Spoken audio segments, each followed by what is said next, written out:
Hi everyone, welcome to Malevolent Autopsy. This is a show hosted by patrons featuring patron content recorded live in the Invictus Discord as Malevolent is in its 5th season. This show is chock full of spoilers since every episode is meant to comment on a recent update, so if you want to avoid spoilers for all of Malevolent as it's been released to chapter 239 or part 48. Check out now and come back next time. Our episodes are archived in the Discord for their release to the public, so you can always listen later. I'm Queen. My pronouns are she, her. And tonight I control Arthur's. I control Arthur's collarbone. I am PinchofPeppers. My pronouns are she, her. I go by Peppers. And I definitely didn't think of something right on the spot because I totally forgot that I had to pick a body part. So I'm controlling his glutamus max. Oh, interesting. I was never bold enough to say that, but it is a body part that comes the glute. up. No.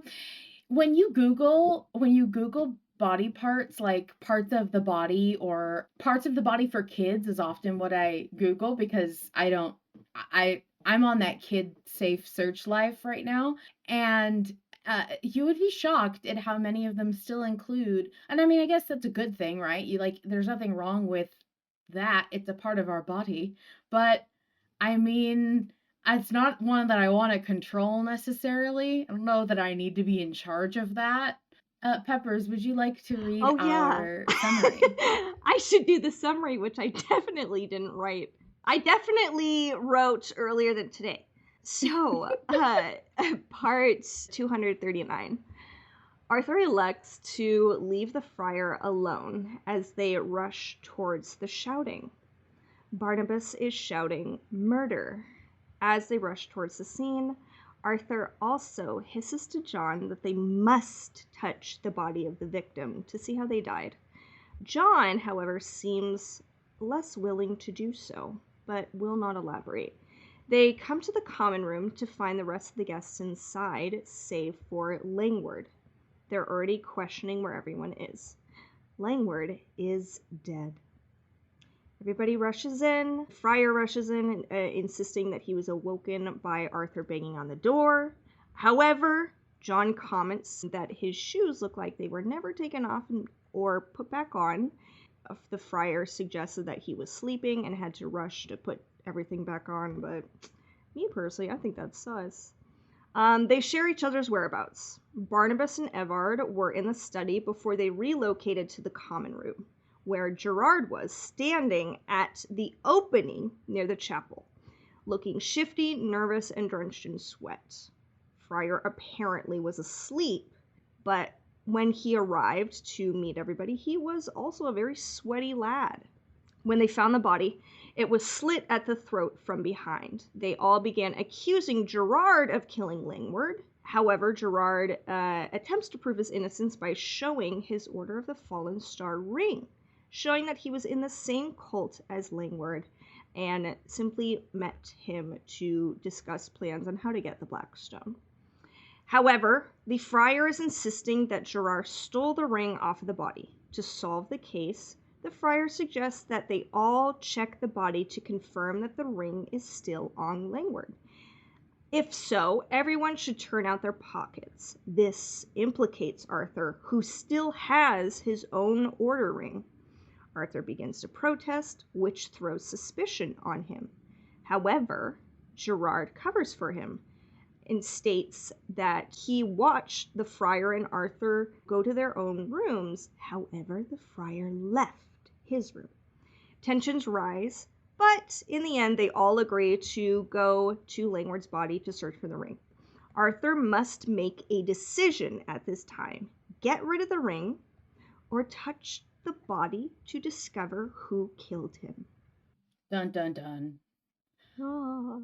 This was a kind of a hard one to summarize because I was like, I don't know what to leave out and what to put in because there's a lot of implicating stuff. And so I was like, well, this is going to be kind of a longer summary because I felt like everything that was said was vitally important and I couldn't leave it out. Yeah, I definitely I don't it's very hard to, especially with these chapters when we're trying to kind of piece together a mystery and we're in a new setting and there's new characters, it's very hard to figure out how to kind of dilute the episode because everyone did just listen to it, and I know that not everybody wants to sit here and hear exactly what the episode said all over again. It's not really necessary. But I do think you did a great job. That was kind of all the highlights. I would love to know what you thought about how everybody's interactions went. Like, specifically, I'm thinking about the friar and how dude seems so incredibly suspicious, but also whatever's going on with Gerard. Like, do you have any theories? What's on your brain, Peppers? So very first thing, I do think the friar is like incredibly dodgy to the point where I'm like, yeah, this guy definitely did it. But I've also watched I've read so many Nancy Drew books that the most obvious person clearly isn't actually the killer. Don't you know? So I really don't know. Personally, I do think the friar is hiding something. I don't necessarily think that he killed Langward yet. There is no evidence as to why I believe that way. It's just kind of the pattern of, different murder mysteries I've consumed, which granted aren't that many, other than the books that I read when I was 10 years old, all the Nancy Drew books. But I mean, he's sus. He's pretty sus. As for Gerard, I just think Gerard's in a bit of bad luck. I don't know. A part of me doesn't think it would be very interesting if it was actually none of them, and it was maybe the witch or maybe the guy with the sealed shut face, the sewn shut his lips. I don't know. Yeah. I think I think too that I considered for a while whether it was like maybe none of them. Originally, I had thought maybe it was suicide. Maybe he just realized, like, maybe his devotion to the order was so great that he was like, if I'm, not gonna get this, and maybe he knows something that we don't, I'm just gonna die or whatever. Maybe he thought that he would be in trouble for being so close to the Blackstone and not being able to get it. Maybe he knows something about the Blackstone to where, like, he knows we're all gonna die. And so he's just like, well, fuck it, I'm going out my way. But I also don't know that it would be the most. I don't think it would be a very satisfying twist. I do think it would be cool for a hot second, and then it would be like, oh, okay, so now what? So thinking about it from like a GM perspective, I don't think that's it.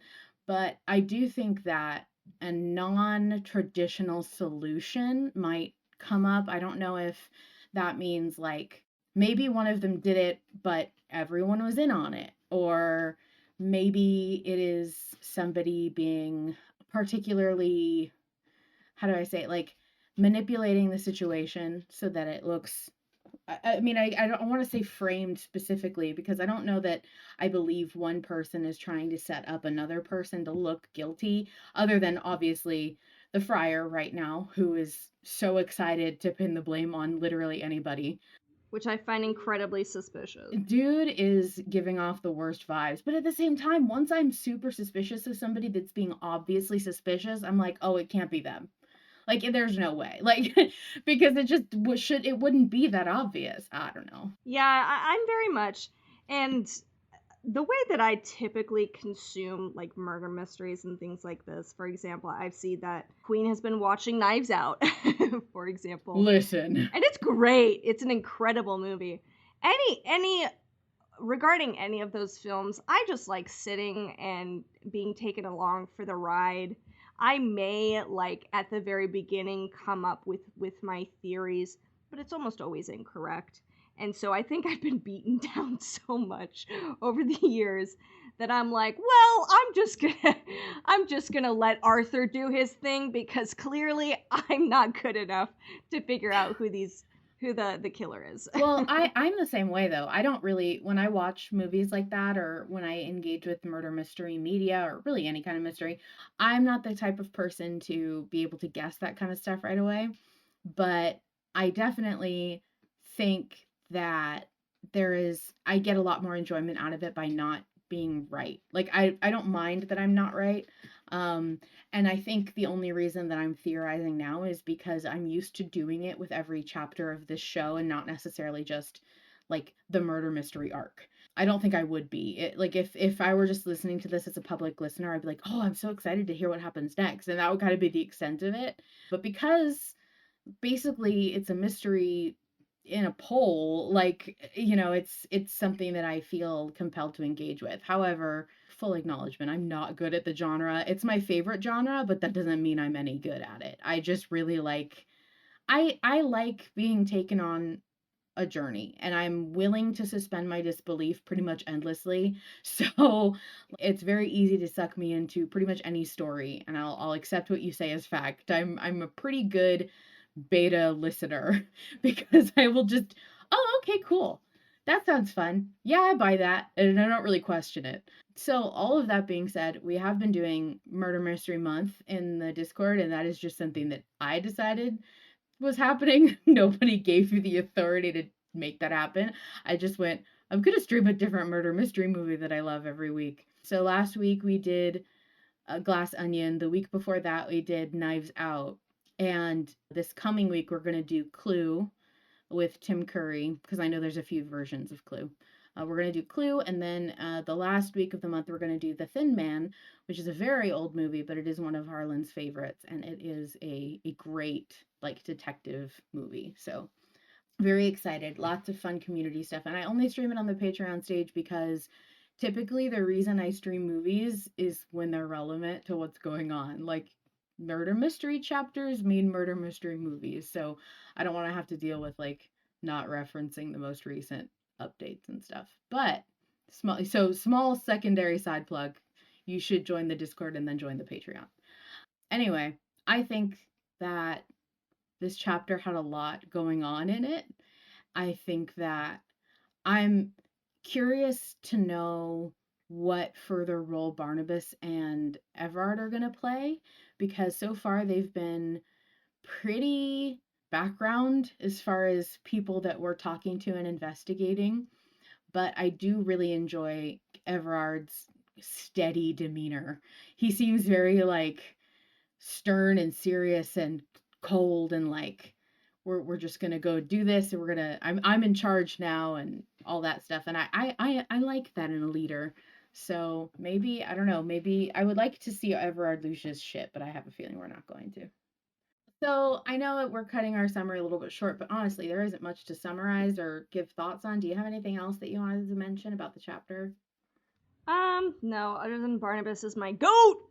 We love Barnabas in this household. I don't care. I don't care if it was Barnabas. And you know what? He earned it. Oh And you my know what? If god. Barnabas gets the black stone, he earned that shit. Oh my god. Okay, Luna asks, who do you ship with Barnabas? I ship him with me. That's what I've decided. I ship him with me. I may be ace. Don't care. I ship that man with me. Barnabas is Pepper's Charlie. Yeah, exactly. Yeah. Okay, so we have the poll. Chapter 239's poll is worded as attempt to touch the body or ditch the ring.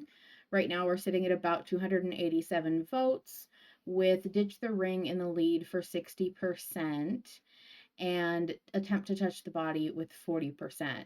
Now, Peppers and I haven't really been talking this week because Pepper's been super busy. I've been super busy with like non-malevolent stuff, which I know nuts that we do anything other than malevolent stuff. But we don't actually get paid to talk about malevolent. For some reason, we're just doing it for free every week. And so I don't actually know anything about how Peppers feels about the vote, if anything. I have a feeling she's going to say, this is me predicting, because Peppers is on mute right now and I can tell. So I'm going to say that Peppers is going to say, I don't know, I guess, and give whatever answer, which I have a feeling is ditch the ring. But you know what? I could say maybe she would do attempt to touch the body because she wants John to be poor tortured womp baby. So I could see it going either way as far as what Pepper's Now, headed. and let me explain. I only want Arthur to go through that. Oh, with got John, it. it's just sad. Oh, like, okay. Like, it's just sad when when John goes through it. You're like, damn, this blows. Versus like when it's Arthur, you're like, yeah, get it, white Oh boy. my So it's kind god. of it's like funny, you know. Oh, okay. So, but I do actually. I mean, I think compared to previous other, in my opinion, not as important voting decisions, I'm a little more strong in my opinion of us ditching the ring, and this is why. The question is, what is the most beneficial? Dropping the ring or touching the body? And I think instinctually, immediately, when I thought of this question, it was, well, you touch the body, obviously. Because, I mean, it's more interesting, just, generally. We haven't touched a body in a while, and I want to see another body touch. That sounds really. Let me rephrase that. Yeah, there's not really another way to phrase that. Nope, I we've just. all been running into that in poll chat. That's pretty much Yeah. all poll chat is right now is ooh, phrasing, ooh, ow, ooh. That's not good, but there's not really a I way to talk around it. so I find that more interesting, but this is where I think Arthur's strength also comes into play. Arthur is an investigator. That is his job. So what is the more risky of the two? Going to the body and touching it before anybody else does. You're already at the body. You have now been seen as more implicating. Who in God's name is going to believe Arthur when he reveals the fact that he already knows who the killer is because he touched the body? It does kind of sidestep the whole very fun thing of figuring out who done it in a less supernatural sense. I prefer seeing a typical murder mystery of Arthur. I really want Arthur to flex his investigative abilities right now. Now, that could also be tampered with because he's a little sick right now, and by a little, I mean a lot. But the alternative, if he has the ring, and if he's pointed out as already being a suspect, the risk and the headache that causes is just, in my opinion, a greater, like, headache. It's just a greater headache to me. Arthur being implicated of being the killer versus I want to see him flex his investigative muscles because we haven't really seen that in quite a bit. So I don't know. I just want to see that. Yeah, and then I'll respond to whatever Queen has to say. Well, and I'm on the same side. I'm very much ditch the ring. I do have to say that for me it's the more I think about it, the less cut and dry it is, but then when I stop thinking about it, it goes right back to being obvious. So I am only on the fence when I'm thinking about it. and then and then it resets every time I go back to thinking about it. So it's been very contentious for me personally. I have actually gone and like clicked the button and switched my vote a few times, which is something that I haven't done in a while. So as far as what I will give the perspectives that I've seen in poll chat because I know that a lot of the hard arguers for the other side are not in the chat right now. I know there are some people who are more pro attempt to touch the body.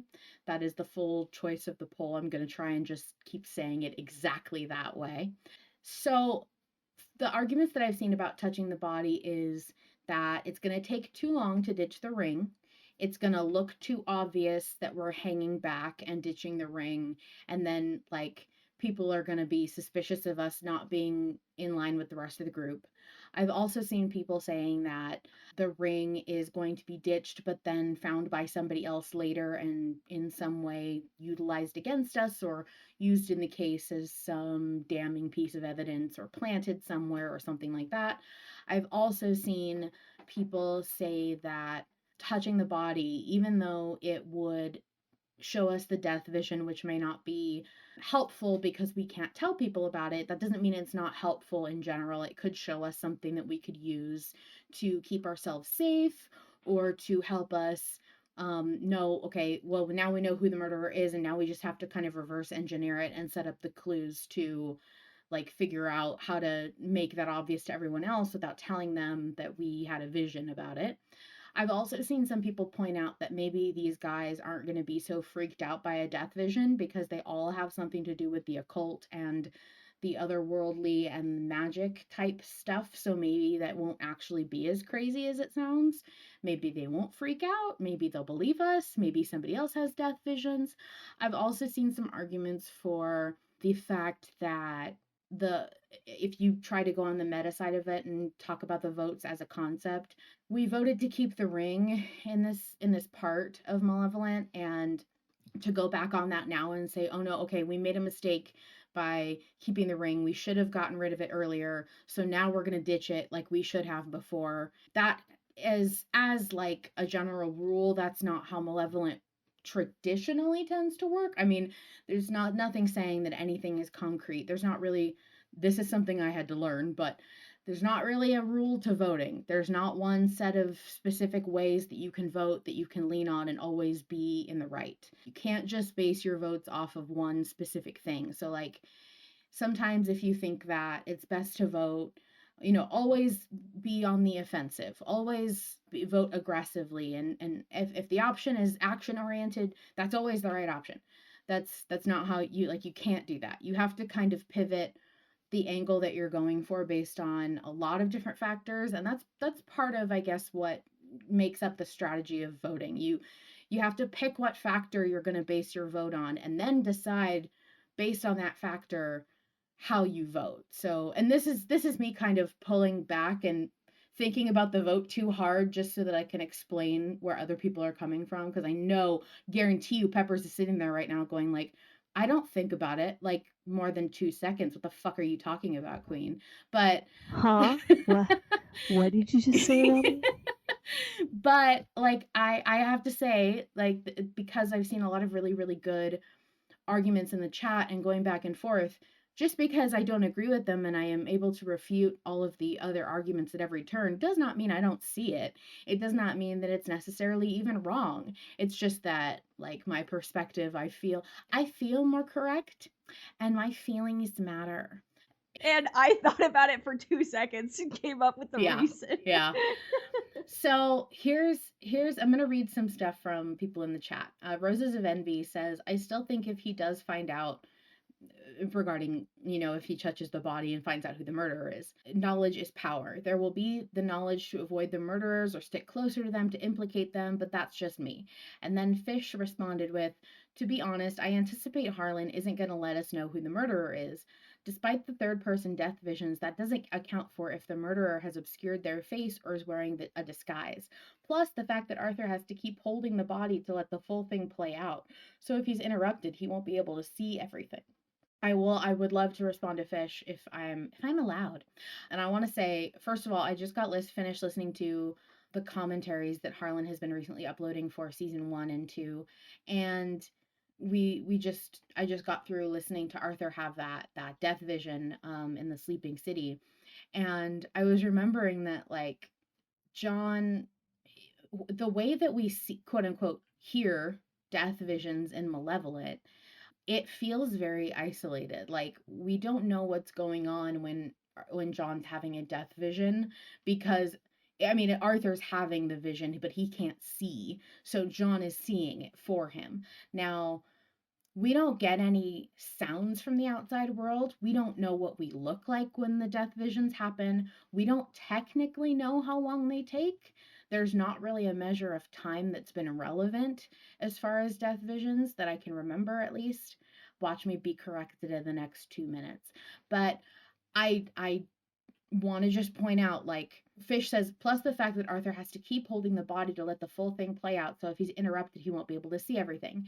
And I want to add on to that, we as listeners have no idea about the rules of death visions yet. Like, we really don't. All we know is that he's got to touch a dead body. We don't know for how long, if it depends on how the amount of contact. Obviously, it's not much because brushing against something counts, right?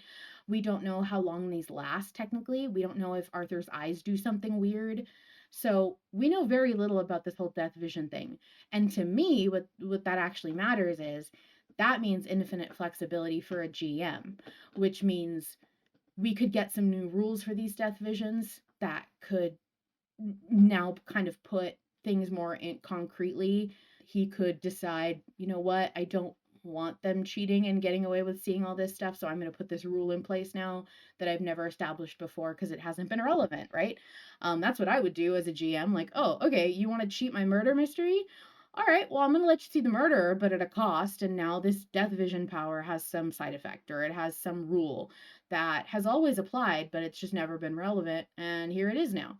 So that's another thing that I want to think about, is that these death visions are not very deeply defined, and that could change if we do another one, which could be a good thing. Then people would argue that we know more about them and we can utilize them.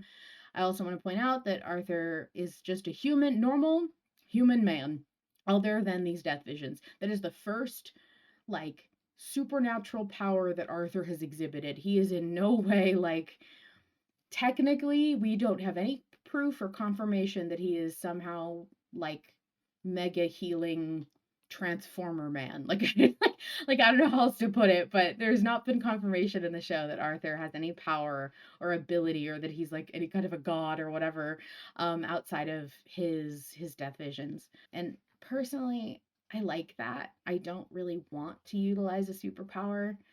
I like the idea that Arthur just is a human guy who wins at the end. I have always liked stories like that.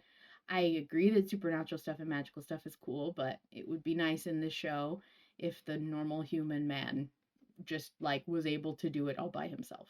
I've also seen arguments in the chat about touching the body, that we like we could plant the ring on the body. I mean, look, John and Arthur both talked about ways to ditch the ring, or I think mostly John.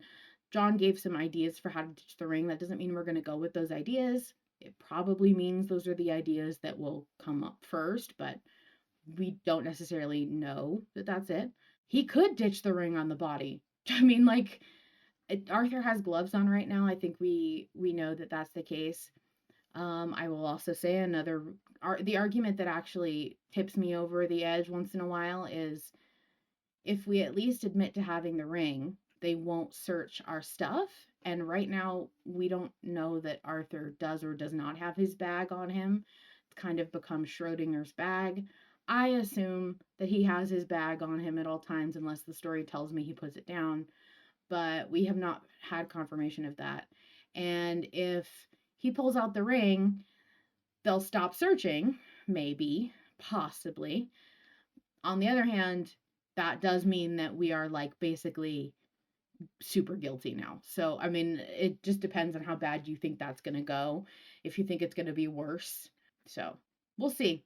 Yeah, I think I definitely land with you in terms of I want to see normal human John or whoopsie. I want to see normal human Arthur solve this case without the supernatural, because that's what makes him feel very remarkable, is the fact that he's able to kind of stand up to these seemingly supernatural moments and with just his mind.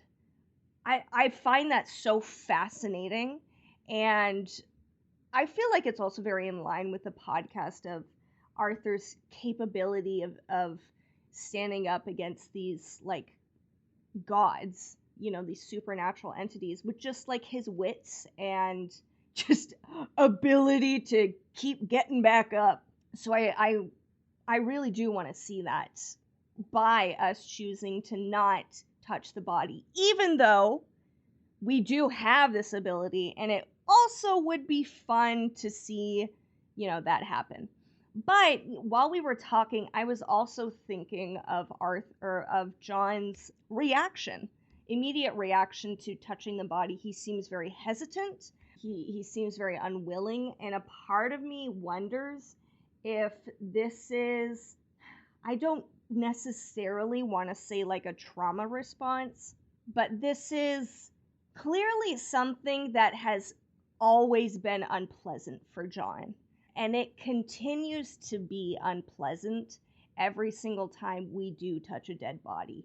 Doesn't seem to enjoy it. And now I think post John in the dark world, he's been very heavily impacted by his second time in the dark world.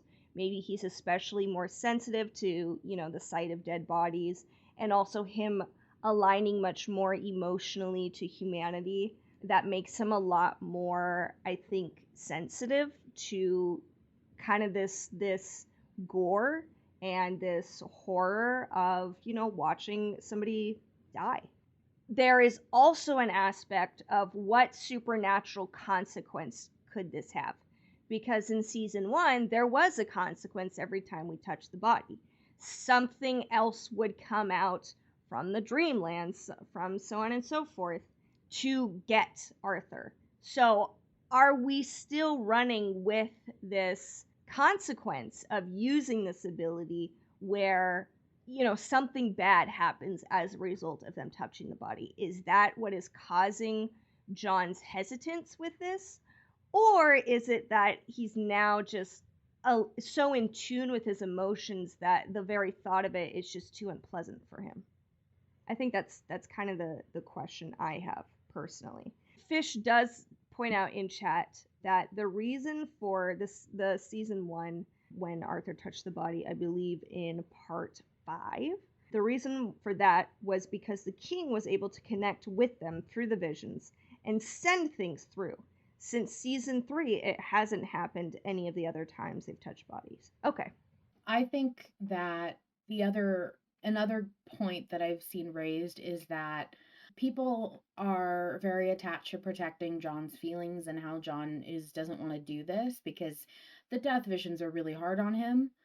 I just want to point out I have never once, not once in my whole life, given a single shit what any of these characters don't want to go through. I don't care. It's a story. They're gonna have to do it. I don't care that poor John is gonna get his feelings hurt by the death visions. He has killed for less. I have very little sympathy for the whole angle of protecting a character from things they don't want to do. We've been thrown back in time, John. There's a lot of things going on, okay? You've made mistakes.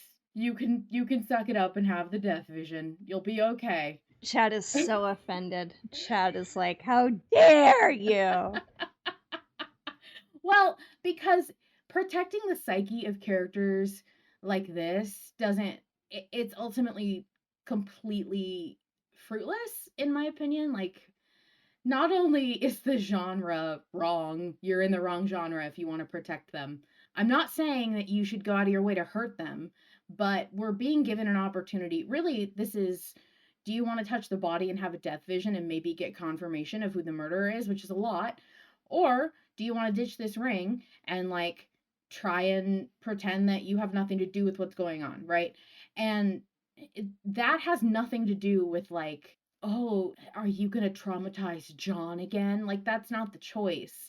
It's the function. It's not the results of the function, right? It doesn't. John has been through these death visions multiple times. I think it's scary, but it doesn't hurt him. It's terrifying. I'm saying it's awful. It's not fun. I wouldn't want to see those things either. But also, I mean, at this point, it's a murder. And And it's not necessarily I don't think John's discomfort is necessarily something that you should allow influence your decision on the vote. yeah. This is more just me trying to understand this evolution of these characters, of why John has always disliked being the recipient of these death visions. He's always been uncomfortable with it. That is something that has been a constant. But the beginning, it was because, something could travel through and there could be consequences. Now it seems to have maybe a more emotional weight. So me taking at it from maybe a perspective of why? Why has this changed for John? And is it because of his kind of emotional growth and him being more in touch with his feelings? So I'm coming at it from the analysis of how have these characters evolved throughout the seasons to make John maybe a little more, not weak, but just more in tune with his emotions and more sensitive regarding something that I think maybe he wouldn't have cared about. He was much more apathetic about when he, was still just a piece of the King in Yellow and he wasn't forming into his own person. But now that he's formed this full personality and embraced his more emotional side, now we're seeing him make more like emotionally based decisions. Well, and I also wonder if this isn't a good time to have a moment where John exemplifies what he's learned and how he's changed and grown, because yes, he sounds hesitant right now. He did not, I want to point out to everybody, he did not outright say no. The exchange is Arthur, they're leaving to the chapel. Arthur says, "Move quickly, we need to touch the body without all eyes on us." John asks why, and then Arthur says, "If they see us touching the body, they may think we've tampered with it or taken the ring, especially with our gloves off." And John, so when Arthur says, "especially with our gloves off," that's the signal to John that the reason Arthur wants to go touch the body is specifically to get a death vision. So that is the goal now that Arthur is moving toward. John says, "Wait, stop. Arthur, look. We have no idea what touching the body could even reveal." So this is not John saying, "I don't want to do this. I'm not comfortable with this." Of course, you can extrapolate through his tone and the way he's reacted to all of this before that he doesn't want to do it. I'm not saying he does. I am just saying I think it would be extremely cool if this was the juncture where if touch the body won, let's just pretend it does. I don't think it will. We're at 40-60, but anything could happen. If touch the body won, I would love to see a moment where Arthur realizes he's being very quick to use a power that he really didn't like, that was not his first inclination to ever do before. This is something that Arthur intentionally seeking to use this power in the immediate way that he did just now is new for us, on top of the fact that although John is hesitant, he didn't immediately shut down, get defensive, say no, scream, throw his little baby god tantrum thing. He's not completely shutting the idea down. And I think it would be cool to see him go like, okay, like I'll do it if that's what you want me to do, and everything. On the flip side, I also think that it would be cool for Arthur to acknowledge that John trying to give him autonomy over his body, despite the fact that it's Arthur's physical eyes, John is the one who has to see these death visions, and exposing him to that maybe isn't the kindest thing to do. But that's kind of the character growth I would expect from this, not necessarily like protecting John. You know what I mean? Oh no, no, no. I think it's more of like, oh, I'm very interested. Me as just a listener. Oh, that's very interesting. Where the moment Arthur brings it up, John seems not unwilling, but just like, "Ugh, I really don't want to do this." It feels very much like it is not an enjoyable experience for John, and it's so funny how like this whole time I've been scratching my head like, huh, why does it upset him? Completely forgetting about Faust. I, it's like How that do you forget about like the main thing that makes the death visions the worst? That that's the whole reason why John doesn't like the death visions anymore. Yeah, because like he didn't love them before, but it wasn't like horrific for him until Faust. Listen, man, I forget stuff. Oh, buddy, that's like My a bad. whole arc. It's a whole Man, thing. I forgot. Arguably, I would say arguably that whole prison pits thing is the most dark moment in Malevolent for me Yeah. personally. So I can't Fuck. imagine. I don't know, man. I was just like, yeah, whatever. I don't really get what John's deal is. God. Good lord. Well, you know what? Yeah, Mizra says Pepper's just making cannibalism jokes off the head, not even considering Faust. Oh my god. Yeah. So Pepper's just like knows Arthur's a cannibal, but doesn't remember why. Well, I also think like I wanna mention in here, everybody's been really great in the poll chat about like going back and forth, and it's really never ending. We are just ping ponging this back and forth. It's interesting. I listen to the commentaries, and again, please everybody listen to the commentaries. They're so good. You learn so much, and you also get really fun and funny stories from Harlan. He just told a really good one. I won't spoil it, but it's at the end, and he's talking about voters and the number of voters and how they reacted at the time to stuff, and it was really funny. But I I do think that I was listening to the commentaries and I heard Harlan mention something about the votes and how it was a one-off line he said about how he thought that the voters just like second guessed themselves and flipped or something like that. And it made me realize like we in the poll chat anyway, we have days to argue about this stuff and go back and forth. And when I say argue, I mean debate. Really, it's not like angry arguing, but it can get really easy to just fully commit yourself to your side and then stick with it. And then everybody who comes in and has anything other than your point of view, like to try and convince them, you lay out all your points over and over and over again. And eventually somebody comes in and starts poking holes in them, and you have to fill those holes, or you have to make sure that like their arguments don't hold water up to yours. And so it's a very intellectual exercise in going back and forth. At the same time, it causes the vote to feel sometimes it takes forever because it's days of going back and forth. And eventually I'm like, I know already that I'm overthinking this vote. And now I've talked it to death, and I think both options are wrong. Like, there's a point where at the end of the week where I'm always like, I will never know which one of these was actually right for me and what I would have felt better voting for because I've overthought it too much. I've talked about it too much. There's too much going on, and now I've ruined it. So I think you can over discuss a vote. And that's why you take my approach, where you take 5 minutes to make a decision and then you don't think about it for the rest of the week. That's it. Oh well, and So, like there's so mine's the superior approach. I think it's interesting because I really, really enjoy going back and like that is something that's very fun for me. But I also can see how it can mess with your experience a little bit because if you overthink it, at some point, are you ever going to really be happy with what you voted for? And how many times did you change your mind because you let the wrong thing influence you or because you know put too much thought into it. It's also really difficult because sometimes it's really hard, at least for me, to tell when Harlan is just being a genius on accident and when he's doing it on purpose.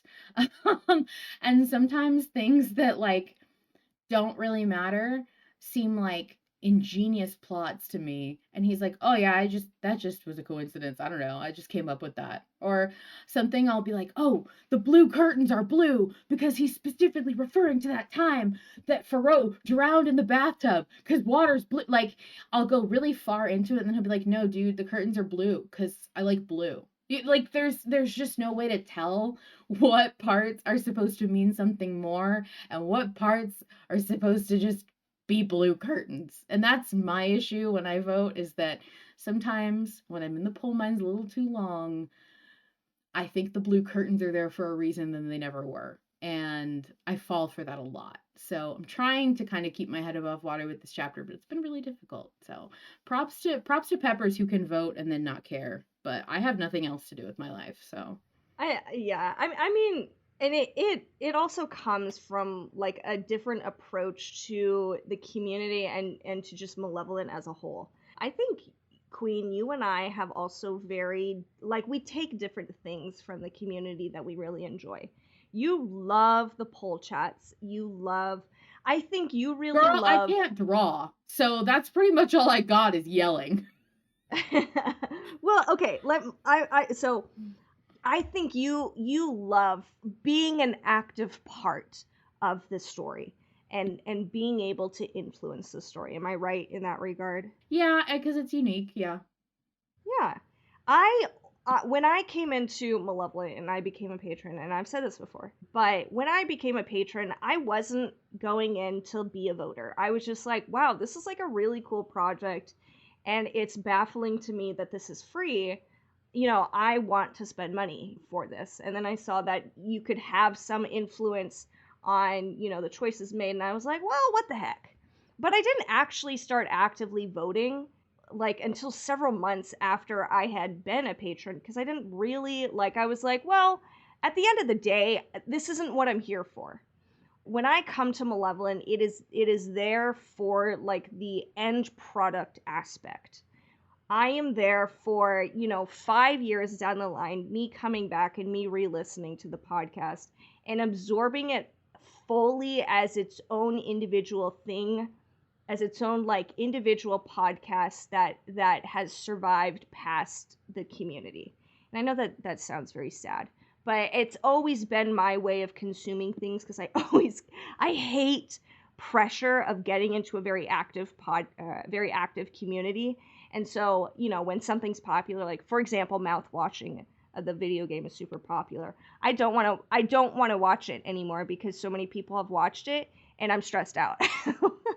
So I'll probably watch it a year from now to actually get what it's talking about, and that way I can absorb the story myself.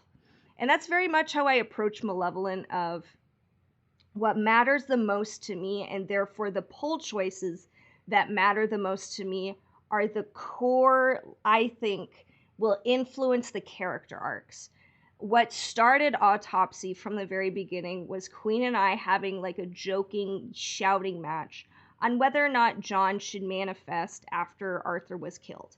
And I was super gung-ho over the fact that that John should manifest, not because there might be potential consequences, but because we have this emotional buildup, and if you do not carry through with that emotional buildup to this explosion of manifesting, it will feel, in my opinion, I would have been very disappointed if I had listened to the chapter and John did not manifest, did not like explode. And that was one of the very few polls that I was so like emotionally invested in that option that I was like actively toxic in the poll chat, and I needed to move away because I was toxic.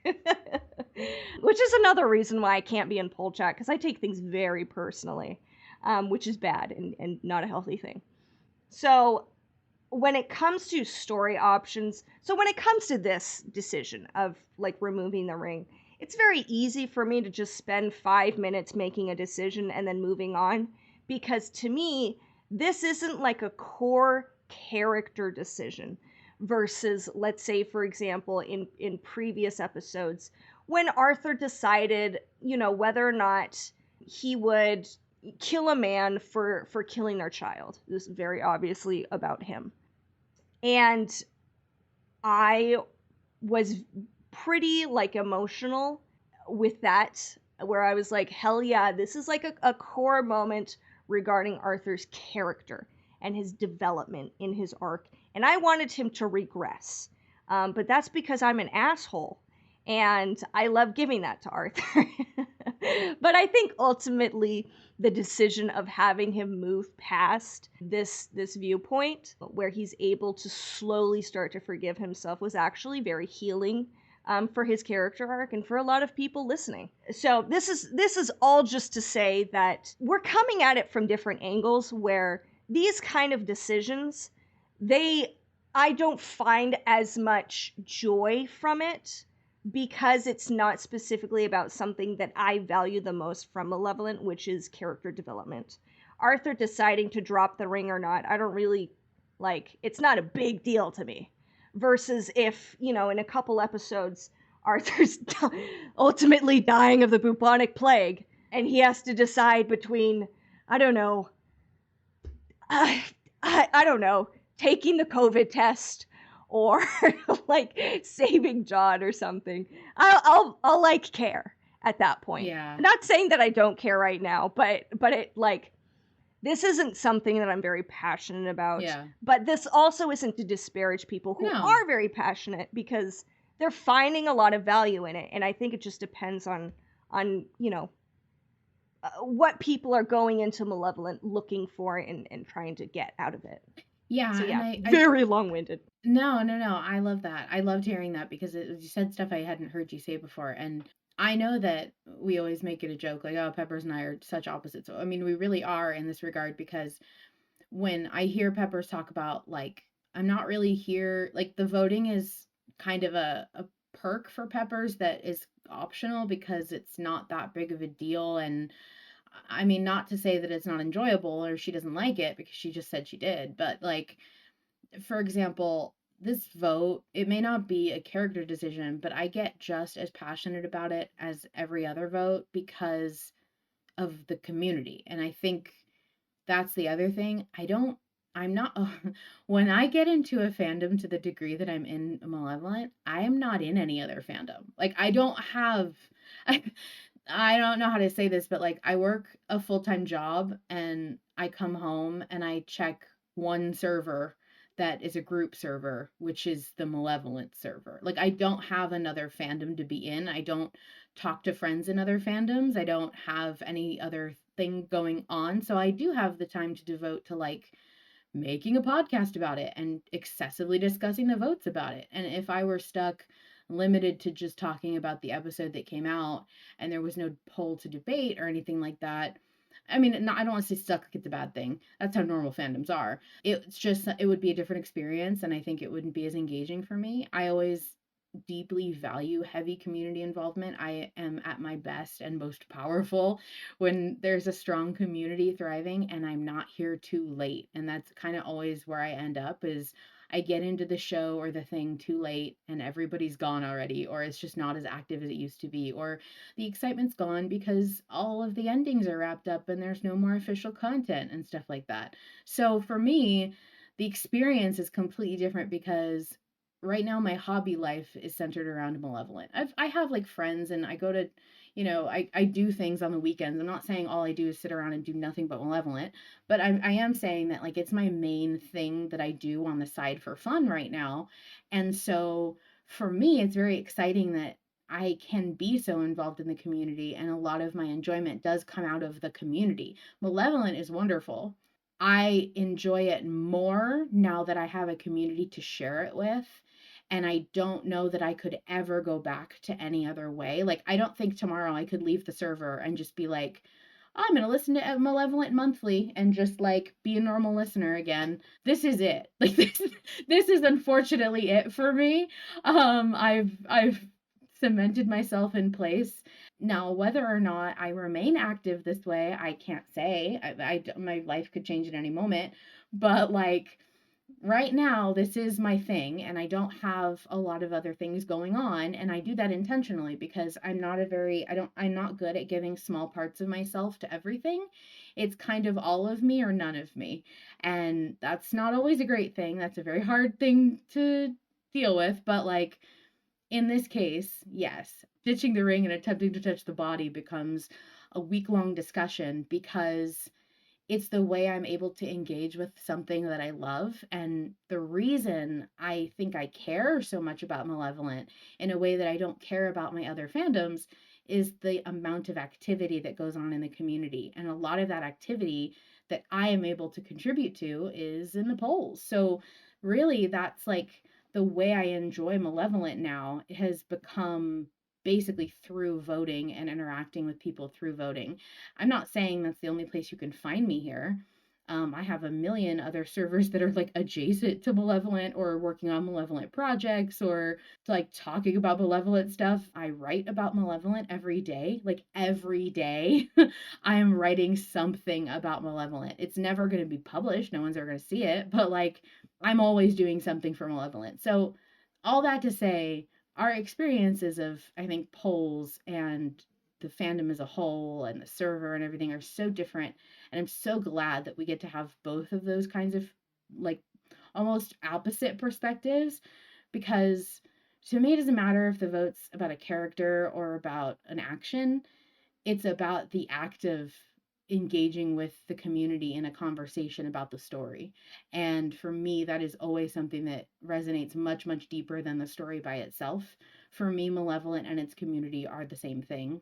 And I don't think I could come back 10 years later and re-listen to the whole thing and be happy. Like, I mean, I could enjoy it. It's going to be a good story, but it's not the same. And I think I've enjoyed Malevolent for that reason in a way that I've never been able to enjoy anything before. And that interactive experience means a lot to me in that way. So, all that to say, I appreciate you like coming in and hanging out, even though sometimes you may not care as much. I appreciate you putting up with me yelling about it. No, because I'm here also for the community. We just have like different things to talk about. We bring different things to the podcast, different perspectives. I think that's healthy. And I'm here for you. I'm here for you, and I'm here for the community, but also mainly for you. This community, like it's absolutely fantastic. I haven't seen a community that is so like passionate about it, about Malevolent, but also so not toxic about it. Yeah.